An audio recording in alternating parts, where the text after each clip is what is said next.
I forgot you said about the raw footage and stuff like that. Yeah. That raw footage probably going a long way. Right, man.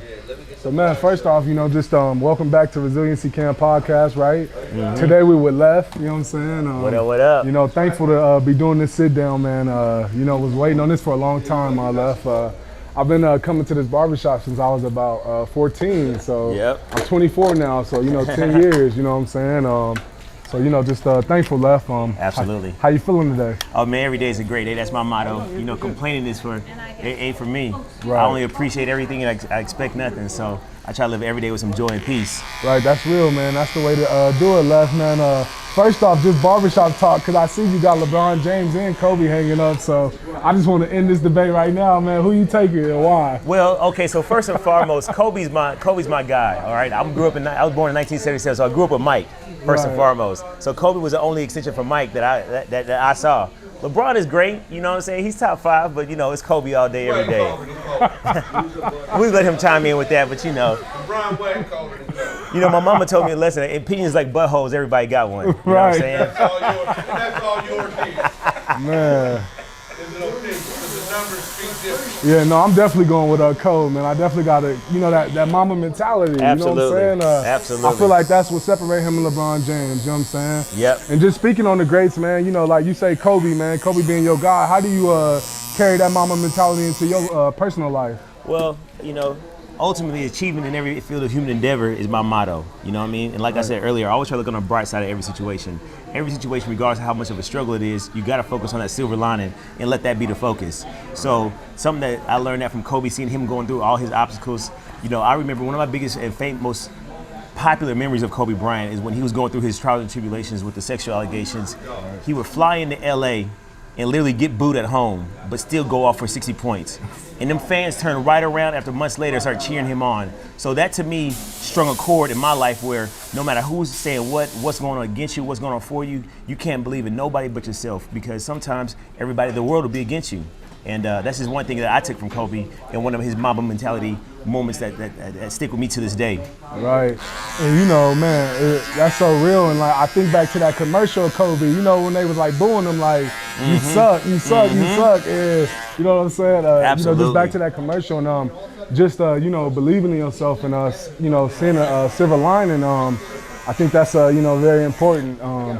And then Left, man, you being a business owner, man, how did you get to this point, deciding you was gonna cut hair and then also run your own business? So funny thing is story about the cutting the hair, because I was just talking about one of the guys was talking about the space and our new stations. So me growing up cutting hair, my mom was cutting my hair as a young man. I wasn't a barber. I was, a little mixed kid moving all around the states. So I had moved to Arizona. I didn't know of any barbershop, so my mom was cutting my hair, and she didn't do a good job.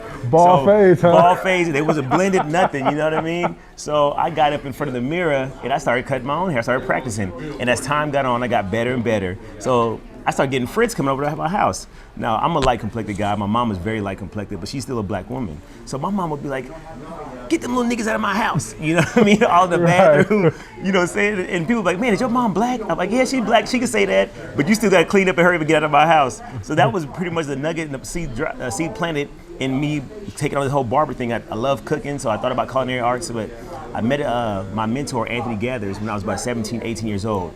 He worked at AG's, he owns AG's, and before that he worked at a shop called Momo's, which is on Mill and Southern.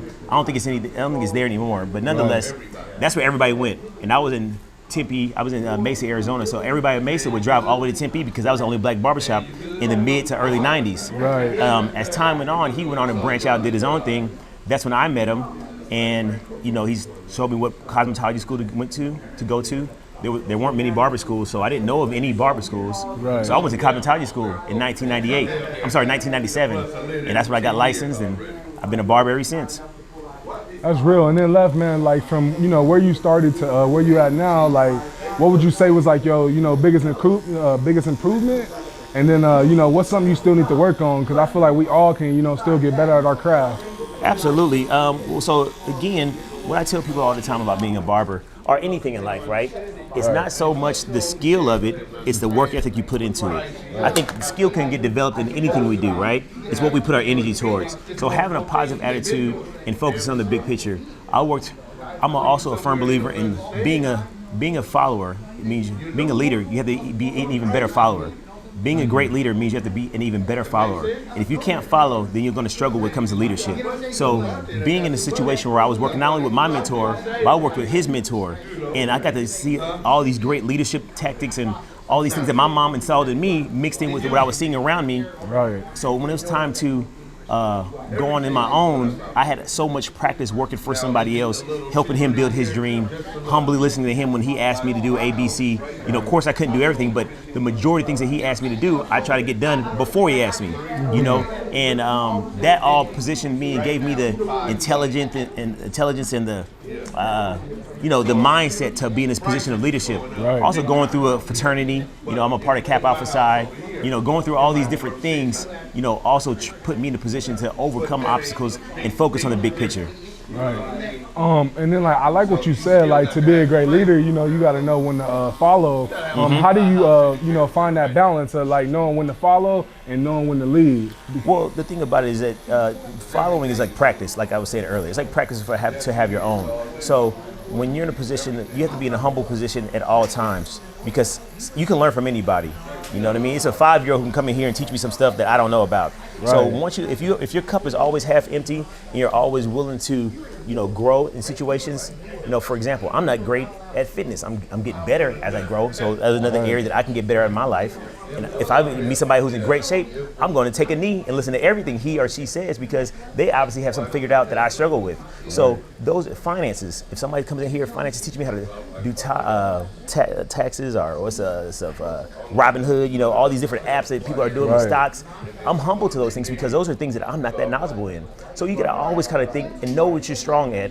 Be okay with listening, even if somebody comes in here and says, you know, I'm a barber, I've been cutting here for this amount of time, and I know this and I know that. I'm going to still even listen to him, even though it's part of my craft. Right. I'm still always going to be humble and listen because somebody can always show you and open up a door and open a perspective that you may not have. So I'm always humble to that. Right, that's real. And then left, like, you know, because like I said, I've been coming here for 10 years and, you know, I seen these chairs, you know, I see some of the same faces and then I see, you know, some of the chairs didn't change. You know, how do you decide, you know, as far as, you know, somebody to fill that seat, like when you're going to go into business with someone? So my logic on that is giving everybody deserves a second, third, fourth chance. So regardless of what I've heard about you or what people may judge you and see, or somebody might walk in here like, oh man, I don't know about them. I'm going to give them a chance anyway. You know what I mean? Now, if I know them to be not, you know, good for business, then they may not be here long, you know what I mean? But, you know, I'll at least give them the opportunity to prove themselves other than what I've heard or what even my opinion on the situation may be, you know? So I'll give everybody a chance. To me, we fire ourselves. No, you don't get fired, you know what I mean? Yeah, there's times and there's situations that's circumstantial, but for the most part, you fire yourself out of every situation. If you wanted that situation to work, your effort's going to be there. You know what I mean? And effort is the most attractive thing in anything in my life. Anything that I've ever experienced, if somebody or situation gives effort towards you, then you're going to find a way to be attracted to it. So the same thing when you want something in life, you got to give your efforts for it. Right. And I feel the same way when somebody wants to work here, they're going to make a sacrifice and compromises to make it work. If you don't see the big picture, then go plant your seed somewhere else and hope that ground is fertile because this is fertile ground. Man, I like that, Left. Like you say, fertile ground. And like you say, like just effort, you know, like that saying they used to always say, you know, hard work beat talent, you know, when talent don't work hard. So just that, you know, that max effort, man, you know, that's definitely, you know, important, Left. Absolutely. And then, you know, you speaking on being humble, you know, what keep you humble? Because like I say, you know, it's like my mentor used to always tell me, he like, you know, humble, hungry, smart. He say like, stay hungry, right? Like don't ever get complacent, you know? And then he say, be smart because you always gonna, he says the opportunity always gonna present itself to make a dumb decision. And then he said, be humble because you always gonna have a chance to brag. So what keep you humble, Left? What keeps me humble is knowing that we're all gonna die, right? No matter what, no matter how high we might be, we know this party's gonna end. So I've been to tons of funerals in my life. I've never seen a bank or a U-Haul. So I know it's gonna be all over and I know I can't take nothing with me. So I make the best out of every situation, I make the best out of every circumstance, and I'm trying to focus on the big picture and have a positive perspective of everything. And that's what keeps me humble, because I know that tomorrow is not promised. I got the name Lefty because I almost lost my arm in a bike accident. Right. That's, okay. I had to start. I had to that. start cutting hair with my left hand. Right. I love riding motorcycles, but family became more important as I grew up. But I lost the use of my right arm in motorcycle accident. I had to learn how to cut hair with my left hand, and that's how I got the nickname Lefty. Right. So I almost lost what I love to do, and that's cutting hair. But it's really what my true passion is people. I love conversing. I love learning. I love teaching.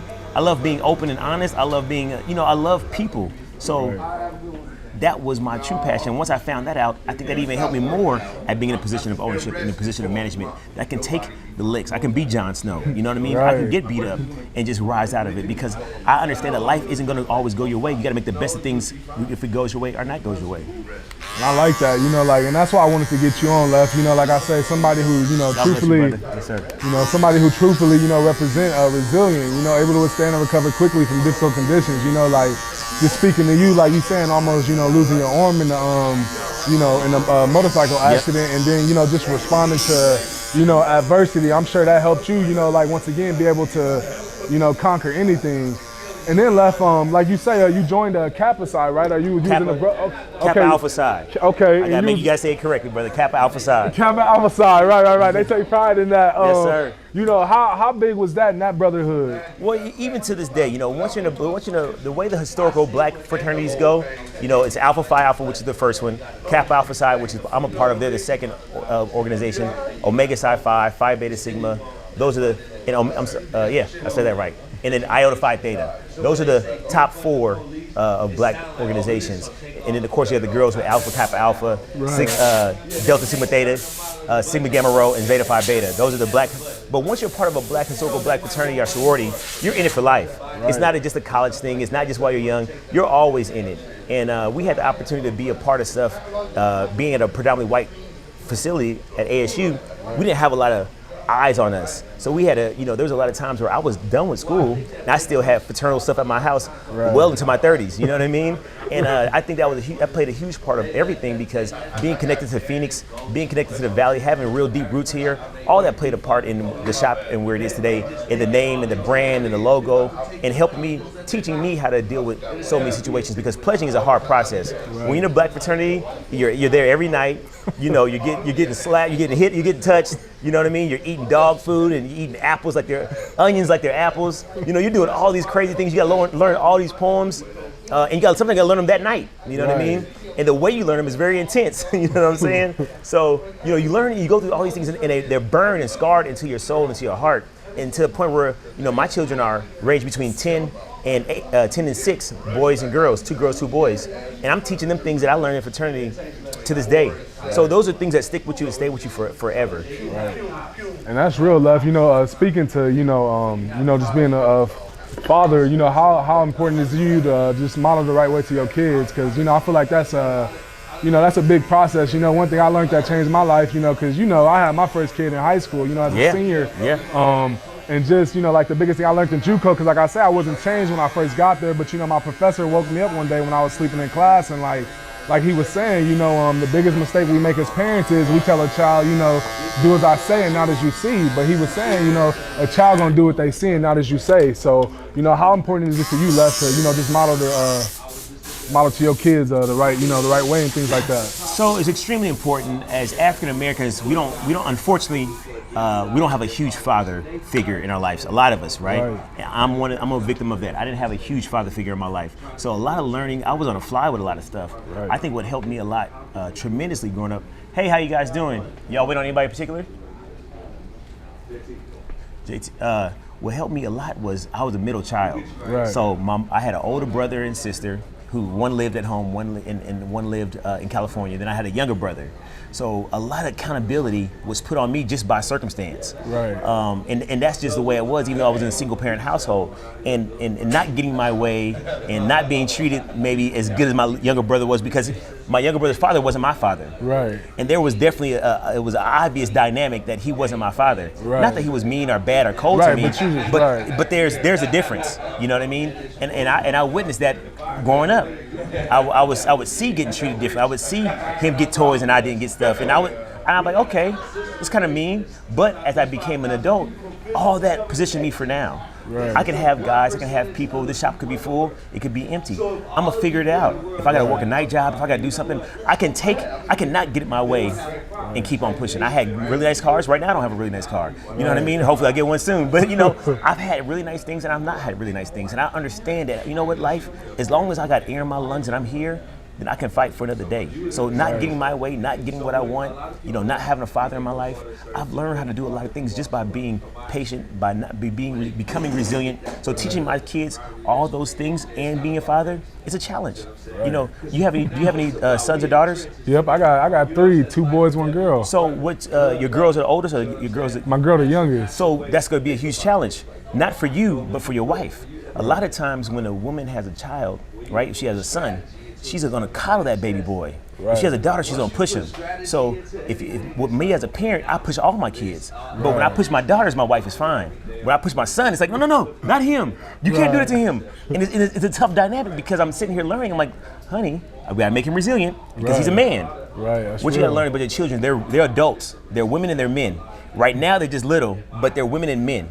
If you think that way, you can teach them things that the average mind won't do. Because the average mind is so caught up on them being a little baby, or them looking like you, or them doing little cute things that you do, that'll mess you up. Right. You gotta look past that and say, you know what, this is my baby girl, this is my baby boy, but I gotta teach them how to be a man. I gotta teach them how to be a woman, because that's gonna be for the rest of their life. Right. They're gonna be a little child just for a little short amount of time.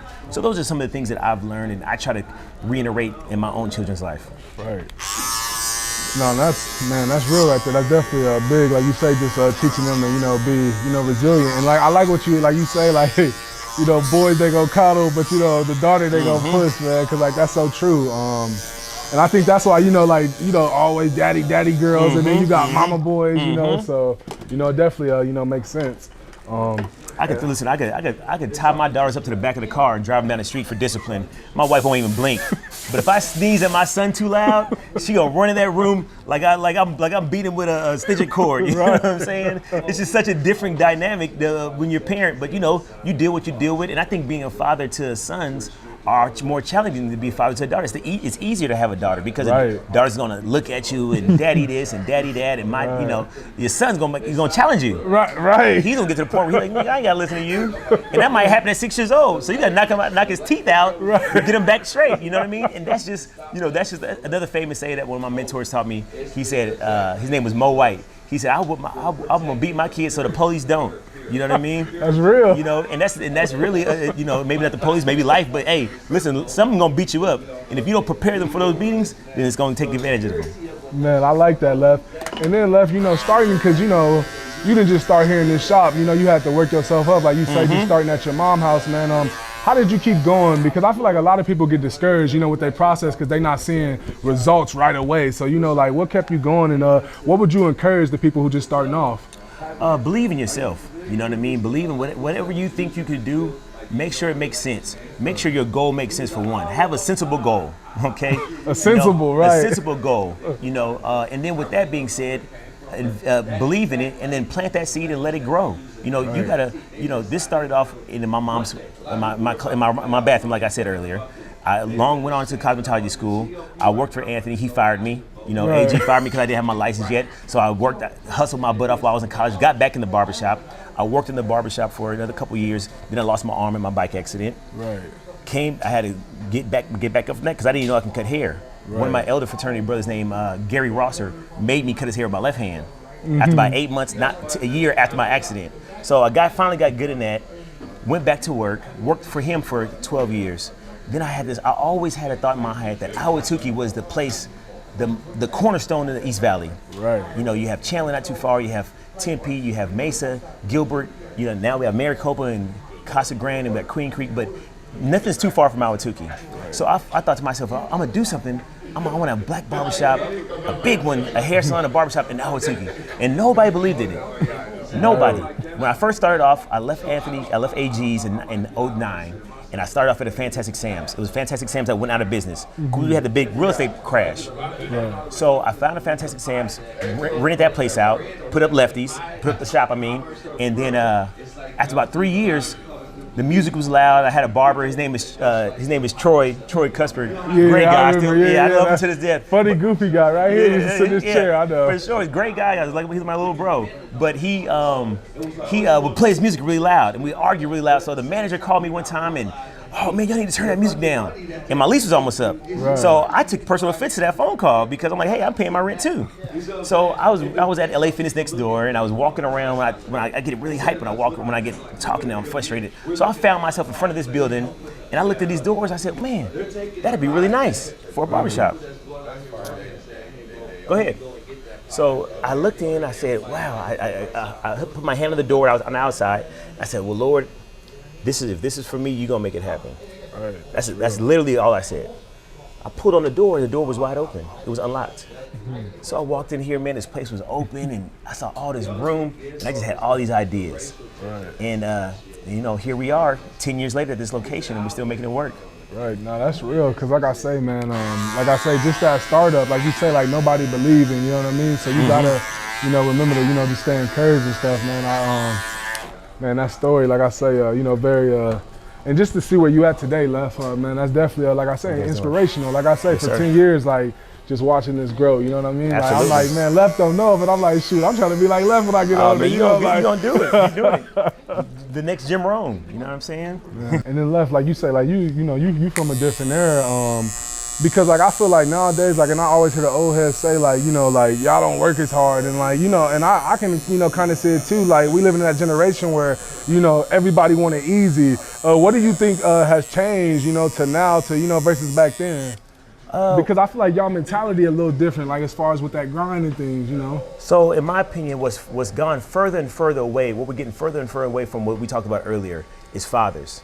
You know what I mean? Right. We're getting further and further away from having a father in the house, having a male perspective, having integrity, teaching that kind of honor, teaching that kind of discipline, because those are harsh things. Right. It's harsh to teach your children discipline. It's harsh to tell your daughters to sit your ass down and get in this car and no, you can't have that. That's not fun. You know what I mean? Right. And I think that we've gotten so caught up into what's the easier path or what's the nice path or, oh no, I need to teach my children respect. No, fear first. You need to be scared first. And from fear, you learn respect. But if you don't understand what fear is, then you'll never learn respect. Because you'll always think, oh, it ain't gonna be that bad. Oh, it'll be all right. Oh, nothing ain't gonna happen. You gotta understand that something bad can happen. Right. And from there, you learn discipline, you learn integrity, you learn honor. But a young mind has to have fear first. And we're just so far away from having a father in our household, black, white, Hispanic. We're so far away from all that stuff because our mamas are doing all the jobs. And the men ain't sticking around raising their kids because his mama did all the work and he didn't have a daddy. Right. And his daddy was like that because he probably didn't have a daddy. Or if he did have one, his daddy didn't do the right things. So we're further and further away from having, a male raise our children. And I think that's what's hurting us as a society. And as you guys are young and you call them, what y'all called? What's y'all generation called? The millennials. The millennials, yeah, exactly. Yeah, exactly. Yeah, and like just like you say, and that's one thing my pastor spoke on, like declining generation. You know what I mean? Like, families don't spend time together no more. They don't eat together. Like moms just trying to out-twerk the daughters. You know what I mean? Like it's just everything's declining. Faith, church, like even like he was just talking about how like like back in the day, you used to be established as a family. Like you got the Lefties, the Curtises, the Marshalls. To now like you coming to church, you brother, sister. You know what I mean? Like. Times is definitely changed, declining generation. But how can we, fix that and set in place? Because I know you're around a lot of kids and high schoolers who come in here who don't have father figures and things like that. How do you encourage them and help them? Well, I just try to do my part in teaching integrity. And I try to have great people around me. The gentleman right now, KD's a great guy. Damus, Mike, Ghost. I have great guys around me, and in my opinion, you are as good as the people you're around. You know what I mean? Right. If you're around good energy and around good people, then you're gonna do amazing things. And if everybody could be open to learn from each other, then you could teach others even better. Right. But a lot of times that we're too scared to do that. We have too much ego. I'm a firm believer in pride and ego kills happiness more than reality. Pride before destruction is said in the Bible. Exactly. So if you can put your pride aside, if you can say, you know what, I can work with this person, I can learn with this person, not for or, I'm taking a knee to you, not that, but just work together. Just locking arms and working together. Of course, there's always going to be a person above you. Right. Donald Trump had a boss. You know what I mean? I got a boss. I'm the owner of the shop, but guess what? They raise the rent, then I got to make something, and then they got to take something, and then their people got to take something. But guess what? These people who own this building, they got to pay taxes, so they got a boss too, because you got Uncle Sam. So everybody got a boss. So if you could put your ego aside and work with somebody, then your destination is unlimited. You can go far places. By yourself, you can do it fast. Together, you can go far. Right. And then speaking on that ego, man, how when did you kind of like drop yours? You know what I mean? Humble yourself and put your ego to the side. Well, I think I was very fortunate, like I said, about how I grew up earlier, not having a stepfather who made it very obvious that I wasn't his child. Right. And again, I love him and I appreciate the efforts he made in my life, but I knew I wasn't his son. Right. And that alone drove me to think and be okay with being humble, because I had to be. I had no choice. I saw his son get radio control cars, and I didn't get nothing. You know what I'm saying? Right. So when I got older, I got a little more confident. It was almost like an Oreo of emotions, right? So no confidence at all. Got finally out of high school, got to college, got in shape, pledged to fraternity, ton of confidence. Right. Got to a motorcycle accident, lost my arm, confidence gone, had to move back home.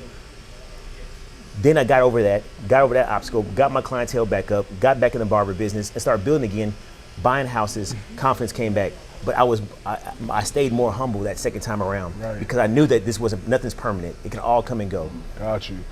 Just too, because you speak on team, and I know from playing ball, not every team, not every day you get along and everything running smooth, but the ultimate goal is to win. How do you guys, handle, team conflict and things like that? Not that you got to, get into detail and stuff like that, but I think that's important because, sometimes I feel like people think like all the great teams, like everybody just get along and it's a smooth selling shit, but you got all different types of personalities and things like that. So, how do you keep it together for the ultimate goal, just to win? Well, I'm a huge believer in, again, like I said, teamwork and communication. Communication typically can cure almost any situation. Right. So when we have our issues in here, I try to pull whoever aside and be the mediator and give them a logical perspective, because honestly, that's my true gift. My true gift is the ability to communicate with others, based on what I've been through in my own life, and always looking on the bright side and finding that silver lining, that level right in the middle that says, you know what, it's not about right or wrong, it's about being at peace. It's not about right or wrong. How are we gonna find peace in this situation? Because everybody is right in their own mind. Right. Who's wrong? Who's gonna say, you know what, yeah, I was wrong? Which one of your friends ever pull you aside and say, hey man, you tripping? That doesn't happen. You sit and complain with them, and they sit there and agree with you. Right. Oh yeah, man, you right, dog. Not too many friends that say, hey, no. You need to fix that. You messed up. Right. So what I do with not only in my personal life but in my business, I try to talk to people and say, hey man, what's going on with you? What you thinking? What's up, brother? How you doing? You waiting on anybody particular? Yeah. Okay. And then from there, I say, well, how can we find a good place of peace? Right. Because peace is all we're gonna have. Like I said earlier, energy. You have a positive perspective. You approach things with a level of appreciation. You're gonna find that silver lining. Right. So that's what I try to do in here, as I do with my children, as I do with my spouse, go in every area of my life. Right. Now that's real. Now one thing you talked about too, that I think we don't have a lot of is like you said, that homie who will tell you, you're doing wrong. I feel like we live in a world today where, like you say, like nobody's saying nothing. You know what I'm saying? They see somebody doing wrong, they don't say nothing. They don't check them. You know what I mean? How important is that to have somebody like that? You know what I mean? That's gonna tell you the truth. It's extremely important, to have somebody that's gonna, and it's not so, and it's not always. Because not to cut you off, but like people run from that. You know what I mean? We live in a world today, like when you be honest with people, like I say, they want to fight or they don't want to talk to you, but like it's like really like I care about you. I was just trying to. So I try to look at things like, well, not so much about it being an honest route, right? Or this is right. Because when you get into honest, you go into judgment. Right. Because you go into I'm right and you're wrong. Right. So what I try to do, and this is something that KD always, reiterate, is I always try to offer another perspective. Right. Like, okay, that's cool. That's one way to look at it. But try stepping outside of yourself and the situation and try looking at it this way. Try understanding that people don't read your mind. Because a lot of times we get caught up in these situations where we assume that somebody.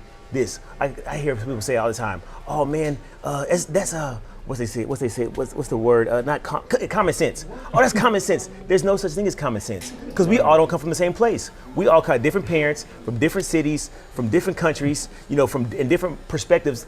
And we're wrong to assume somebody knows what we're saying and that to be true. Right. Or somebody can just read your mind and say, oh yeah, that's right, you're wrong.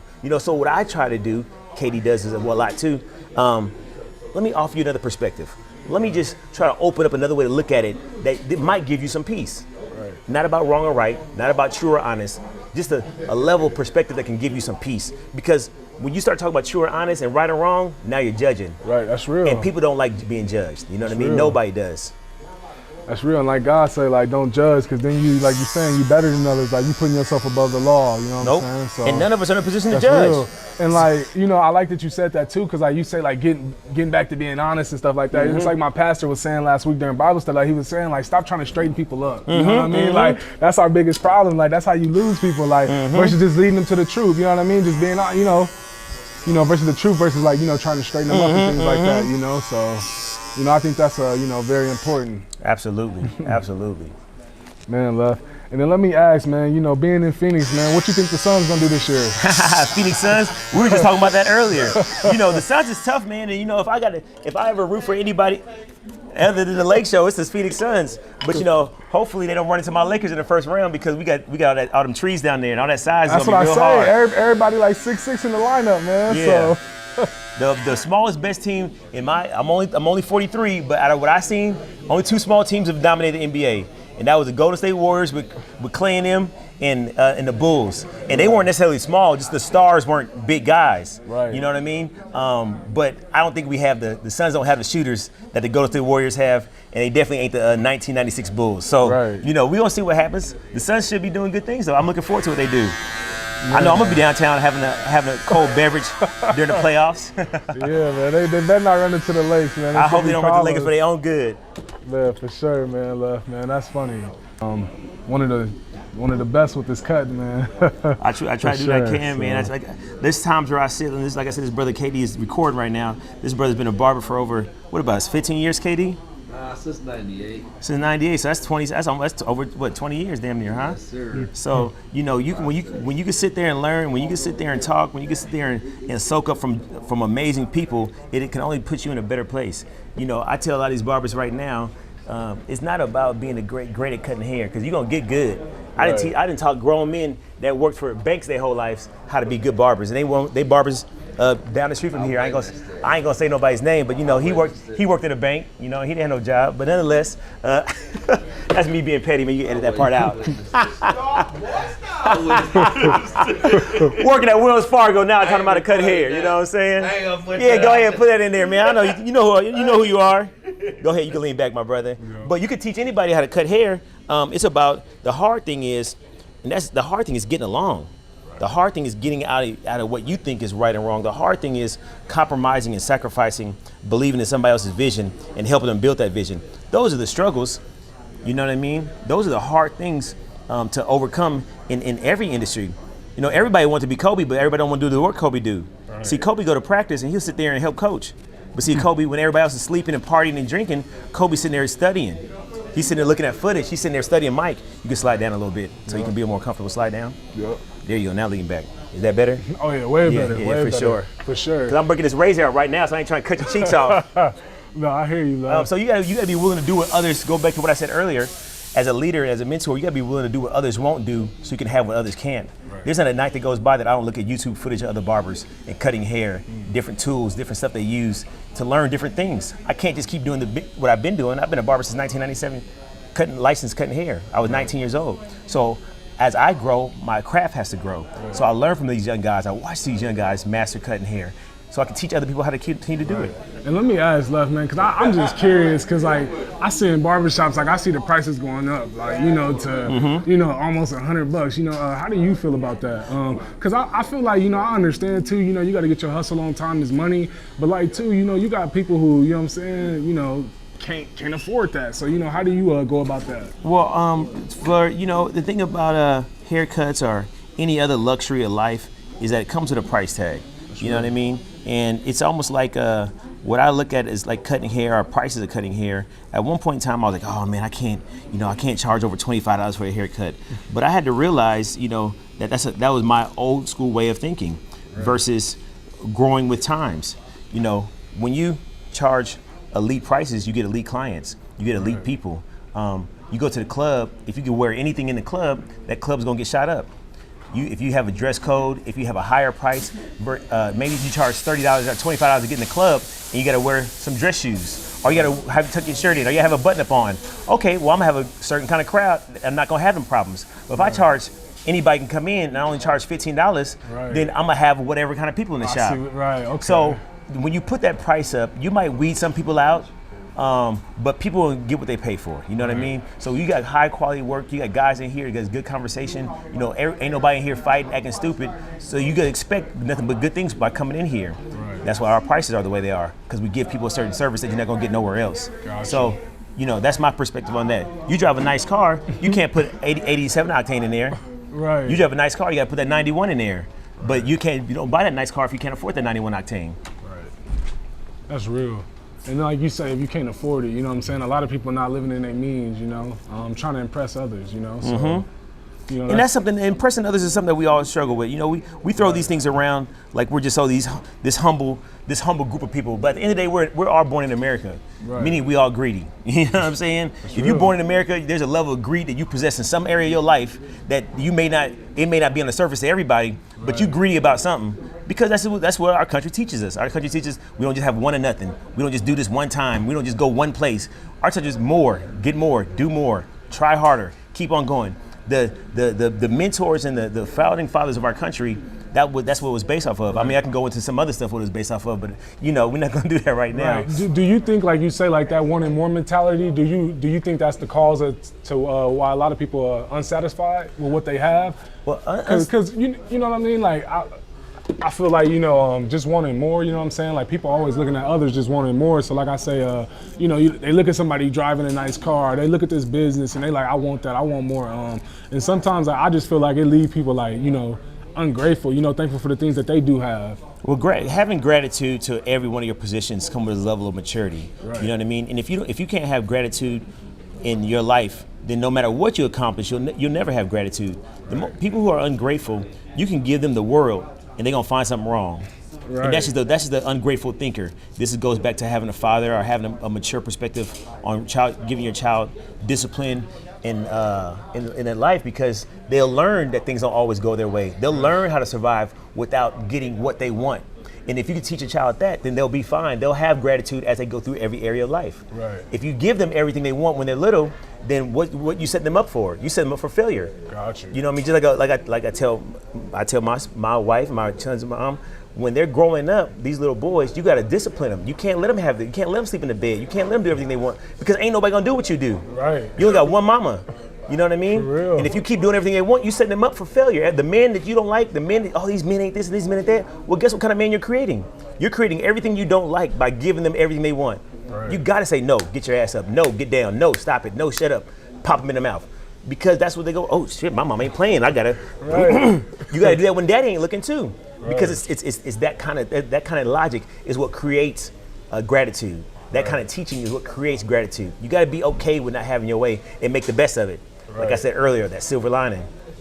And then, Left, man, let me ask you, man, what's the worst haircut you ever gave? That's so funny you asked me that. We were just talking about that. The other day. The worst haircut I ever gave, man, was my first week out of cosmetology school, man. I thought I was so cold, you know what I mean? I thought I was good as hell, so I cut this dude. I don't know what his last name is, but his first name is Billy. I see him to this day. He gives me a hard time to this day. Because you remember you messed my hair up? I was like, yeah, I remember you Richard Pryor looking motherfucker. But I messed his afro up something serious. But, you know, I got better. I kept on learning. I learned the clipper over comb technique. I learned how to blend a little bit different. I tried different clippers, and you know, as time went on, every failure is only a stepping stone to the success. You know what I mean? Right. So you can't take a loss and take these bad things and be like, oh no, I'm done. Oh no, I quit. Oh, I can't do it.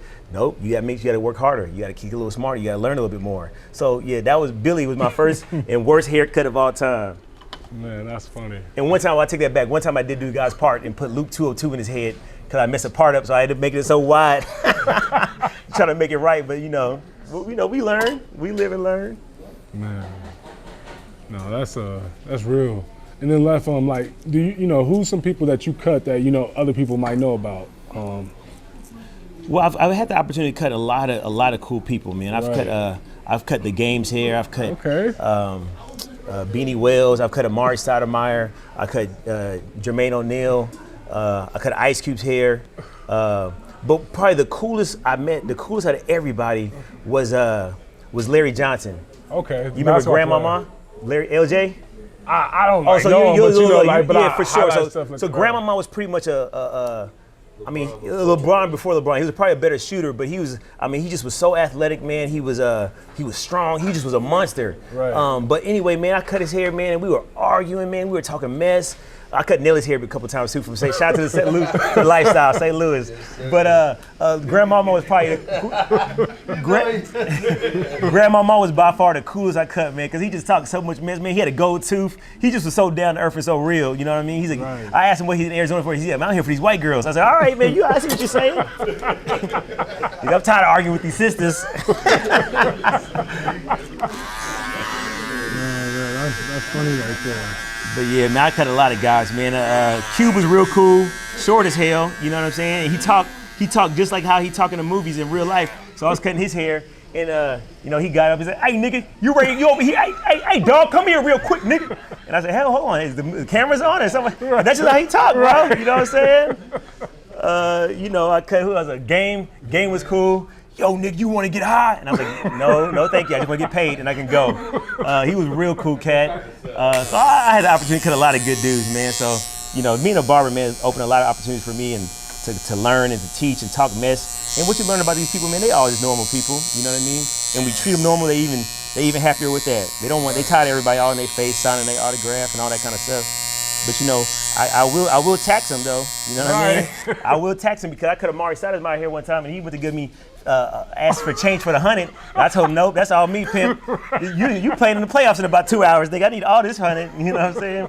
And he lucky that wasn't today because I'm gonna take 200. Right. What's up, big fella? How you doing, sir? Man. No, that's definitely important. And you know, just speaking to you know the people skills and stuff. How do you everything? How does all that tie back into you know your life and stuff? Like, 'cause like you say, it goes back into barber and something you've been used to. You know, how important is it to be a people's person? Well, one of the Because I feel like it opens up doors sometimes too as well. Like you say, put you in rooms where you know you might not been able to get into things like that. 100%. One of my most changeable moments in my life, with two of them, was I had to go to ROTC when I was young. Right, my mom made me do ROTC because I was acting up, and that changed my life because I had to go to a camp. I was the only black kid there, 100, 200 kids, and I had to wake up every morning at 5 a.m. I mean, it just gave me a level of structure and integrity that I didn't have prior to that. Right. And then also, a good friend of mine who was in real estate back in the early 90s gave me an audio book called The 7 Habits of Highly Effective People by Stephen Covey. And I would listen to this, you know, I love music, I love R. Kelly, I love listening to rap and all that stuff, but I said, you know what, let me start opening my perspective. So I would listen to this 7 Habits of Highly Effective People, right. and from that, I just started soaking up all these words and all these views and how, you know, ego and expectations and, you know, kill dreams, you know, and like I was saying earlier, so a lot of things that I base my opinion on now is stuff that I learned at that time and just opening my mind to working with others, getting along, fighting to have peace instead of fighting to be right. You know, Right. all these different things positioned me in my perspective to where it is today. Got you. And then I heard you mention R. Kelly, and you know a lot of people don't like him, but you know he the king of R&B for real. Listen. You ain't gonna say nothing bad about Kale's more than 5 minutes in this shop. Come You know what on. I'm saying? We all got our own personal stuff, and I don't condone nothing that man did. But So you you know, believe it's true? You believe all that stuff is? you know, I don't have. You can cut it off, KD. It's cool. Yeah. Yeah, it's not that I believe or don't believe in it. It's good. Thank you, brother. It's more so, who am I to judge? Right, So sure. if he did it or didn't do it, however he did whatever he did, who am I to judge? Who am I to say what that was? I don't agree with it from his accusations, but who am I to beat that man up? He got to deal with that, not me, not nobody else. He got to deal with what he did or didn't do. So I love him for his music the same way I love Michael Jackson for his music. Who knows what his allegations are true or not? Right. But I love Michael Jackson. I just feel like sometimes too with that stuff, like I believe some of it's true and I believe some of it's false. Like they gotta sell that narrative. Mm-hmm. But like my biggest thing is like I feel like every person we looked up to, like They find a way to destroy him. To destroy him, you know. Yeah. So that's why like it's hard for me to believe some of that stuff sometimes. Isn't you know? that funny how in other cultures, other communities, they haven't done any of that yet? Right. So you're telling me that it's only been black guys? So the situation That's what I'm saying. with R. Kelly, we know that. When the situation with Bill Cosby, so you're telling me 30 years, 40 years later, all these women come out. All of a sudden, he did all these things as he was getting ready to make these big purchases. Apparently, there was accusations of him getting ready to buy NBC, right? So how else can you take away from this man? Destroy his character. So now you pay a bunch of women to come out, or you tell a bunch of women to come out and say, oh, I did this with him, oh, I did that with him, oh, he drugged me. And he actually go to jail off of some allegations that can't be proven from 40 years ago? How is that even possible? Right. But they got to tear the black man up. They got to make us look bad. They got to make us look, the people that we look up to, they got to tear them down. Right. And they've been doing it from the beginning of time. How can I help you? Yes, I can send it to you. That's our crazy mascot for the shop. But as a black community, they've always done it to us because once you destroy the masculine male perspective, once you destroy the people for the men to look up to, then now they're easily led. Right. Easily led people is what America wants. Right. America wants everybody to follow what they put out there on TV, to follow all these rules and what these things are. Oh yeah, do that, do that, do that. Oh yeah, this is right. Oh, this is right. Oh, this is right. Well, no, that's not right. Well, yes, it is. And if they keep saying it and take away everybody who stands for something else, then we're gonna follow it. Right. And that's just how they do it. So destroying R. Kelly's character, destroying Bill Cosby. Now, I don't know if it's true or not. I wasn't there, but it's quite funny how it looks like that. Right. Now, there's not that. What other than the white guy who mysteriously hung himself in jail? What was his name? I'm not too sure. Okay, so there was a guy who was apparently maneuvering young women around, and all these rich people was connected to him, and he got sent to jail. And then, hey, Damus, who was that guy that got sent to jail for had a ring with all the girls? Old white guy. Epstein. So apparently Epstein's the only bad white person. Right. Because all these other white guys are straight. Trump is all good. Everybody ain't did nothing wrong. You know what I mean? Isn't it a coincidence how all these other white people in politics or on TV never do nothing wrong? Right. But us, we as soon as they find something on us, they put it all out there. Right. So it's just coincidental, and I don't believe really in coincidence that much. I don't believe in circumstance. I think that things happen the way it's connected. Right. You know what I mean? So they just tearing our character up, but you gotta be stronger than that. You can't allow those things to disrupt the flow of life. This is why I try to be a father. This is why I try to have these kind of conversations. This is why I try to learn the way I learn so I can teach who I can teach and help who I can help. Because somebody's listening, somebody's watching, somebody's gonna hear this interview, somebody's gonna catch these nuggets, and it might help somebody get through a tough situation. That's real. That's why, I pretty much started the podcast, to because, that's what I love the most, about my job. And I get to hear things like, all the things you talking, like, I'm just soaking it all in, all these nuggets, and just, giving people a voice. So, definitely. And that's what I do it for, not for the eyes who don't see or see, you know what I mean? But just that, that person who influenced, who touched by, who hears something, that changed their life, man. So I'm definitely, just thankful for this interview, Left, man. And, just, everything talked about, all the games shared and things. And just like, your testimony, you know what I mean? Absolutely. Just being resilient, having to respond that way to, your outlook on life, man. I think it's, very important for people, so. Well, that's what I said, we were just talking about earlier, in the shop, before I got here, is that you gotta be resilient, man. Nothing's gonna go the way you want it to go all the time. As a matter of fact, the majority of the time it's not gonna go your way. You gotta make the best of it. If you see the greater of good in it, if the pros outweigh the cons, and sometimes you gotta sit down and write things on paper and see how much the pros outweigh the cons. Because your mind can play tricks on you. Your mind can tell you, it could be stuck in the past, it could be stuck in a dark place, it could be stuck in an area where you're thinking, oh, well this happened, oh that happened, and this is reality. No, reality is what you make it. Right. If you want that situation to work, if you want to maximize that situation, then you gotta put that effort in, and you gotta make the best of it. But if all you're focused on how it can go wrong, then you're not gonna have any peace or happiness. It's gonna go wrong, you know what I mean? Because you're assuming the wrong before the wrong happens. It's almost like people who sit there and watch murder shows, right? Right. They say, oh, I'm becoming aware. No, you're not becoming aware. Everything, there's a ton of crazy stuff going on in this world, but if you consume your mind with it, guess what? Now you're thinking that. Now that energy, you're assuming that energy. You're consumed in it. So when things are going good, you're ignoring them. When things are falling and working out, you're getting in your nice car, you're ignoring that. You go buy your groceries, the car goes through, you're ignoring that. You ignore all the blessings. Your kid wake up every day, you're ignoring that. Only to focus on, oh, that looks wrong. Oh, that seems foul. Oh, this might happen. Well, you done told yourself that's gonna happen 25,000 times, and then you go watch that crazy stuff about murder, husband killed his wife, wife killed her husband. We go consume yourself with that. What do you expect to happen? You're gonna have misery. You're not gonna have peace because you trained your mind to only see the negative things. That's real right there, Left. Right, that's what I'm saying.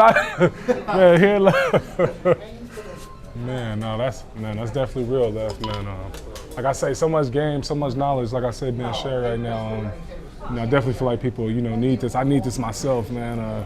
That's what I love too. People always like, man, I needed that. I'd be like, shoot, I needed that. Like just going back to learning. Like I said, I always hear things that like, I never heard before. You know what I mean? That I just, taking care with me, for the rest of my life. How we doing on time? I got like 20 more minutes. 20 more minutes. So how long we been going for right now? Good. All right. But yeah, man, I mean, you gotta, I'm so proud of you, man, what you're doing, because a lot of guys don't stick to their dreams.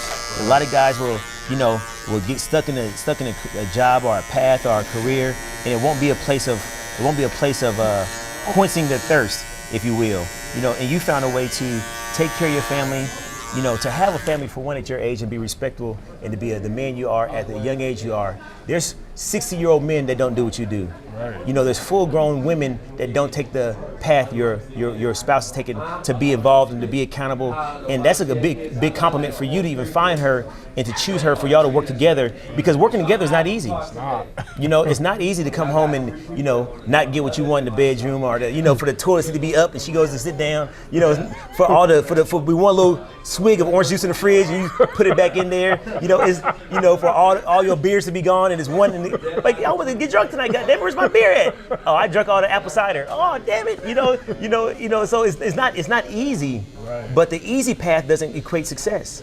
Right. What's not easy too is getting up and doing what you're doing. It's not easy for them to stop what they're doing and pull up to here. It's not easy for me to make the compromise and sacrifices that I did to be here this morning, but it was worth it. You know what I mean? And once you start wrapping your mind around that concept, I gotta do what's worth it. It's worth it to me for this. It's worth it for me this to work out. Then once you do that, things get easier. Right. Those challenges make it worth it. You know what I mean? Right. That's real, be what it is. Yep. That's real right there, Left. And man, I appreciate that. You know what I mean? 'Cause like you said, like it's not easy. You know what I mean? Like people think it's easy, but I'm like, man, they don't see the struggles. So that's real, Left. And man, like I say, man, I appreciate this interview, Left. Man, I appreciate you, just taking the time to, Yep. I often make references to Kobe Bryant because I study him as he studied great people. You Right. know, right now I'm reading a book to my sons about Bruce Lee and his path and his story. And Bruce Lee worked so hard because I didn't know this, but he was in the middle of the Japan and China war. You know what I mean? And his dad was an entertainer, and his dad drugged Bruce Lee through entertainment with at an early age. So he was looked at as, even though he didn't struggle like some of the other people in his area, because his dad would entertain and had an influence over people. So, Bruce Lee came through some really trial tribulations, and you learn from that. And you learn, I always try to look at who my mentor studies. Right. Because your mentor studies somebody, then you gotta look at who they study. You know what I mean? So you can continue to grow. So Kobe Bryant would reference a lot of Bruce Lee stuff. He was big into the Asian culture. I grew up big in the Asian culture. I remember my mom had a room in her house. She had all this Asian stuff, all this China stuff. Hey man, bless you too, man, good seeing you. And you couldn't, listen, the floors had to have vacuum lines in them. And if it was some footsteps on that floors, somebody's ass was getting beat. If not everybody's, you know what I mean? If it was any footsteps on them vacuum floors in her China room, somebody was getting beat. Right. So it was just a coincidence that you listen to, that when I learned more and more about Kobe, people don't realize that his symbol, the Kobe Bryant symbol, is a samurai symbol. I didn't know that. Yeah, and samurais, at one point in time in history, samurais had to have a certain percentage of African in their blood to be official samurais. This is why you look at the nose of a samurai and they have wide noses. That's an African code, that's an African trait. Not sure if you knew that. So as you grow, man, you learn all these different disciplines and you learn all these different ways of thinking, and they all come from structure. They all come from working hard. They all come from not giving up. They all come from focusing on peace. I watch these old karate movies. I remember growing up, see, you're younger than me. I'm older than you. Right. So you didn't have karate, you didn't have Kung Fu TV. You know what I mean? I remember you didn't hear none of the words. Oh, I'm sorry. Yep. All good. You couldn't understand any of the words, but these senseis were always poised and calm, and they could kick everybody's ass. But they stayed calm the whole time because they knew their strength. They knew what they were made of. They knew what they can do. So they didn't have to get loud. They didn't have to fight. They didn't have to argue. They remained calm and poised. And I love learning from those kind of thinkings because that teaches me in trials and tribulations and tough moments how to remain calm, how to stay poised, how to stay driven, how to stay determined. Hey, God bless you guys. Have a good one. And those are all things that help you grow. Right. That's real, Lef, man. And, man, I appreciate you, giving me back to fresh, Lef. And, man, like I say, For sure. just doing this interview, man. And, shout out to the whole Lefty shop.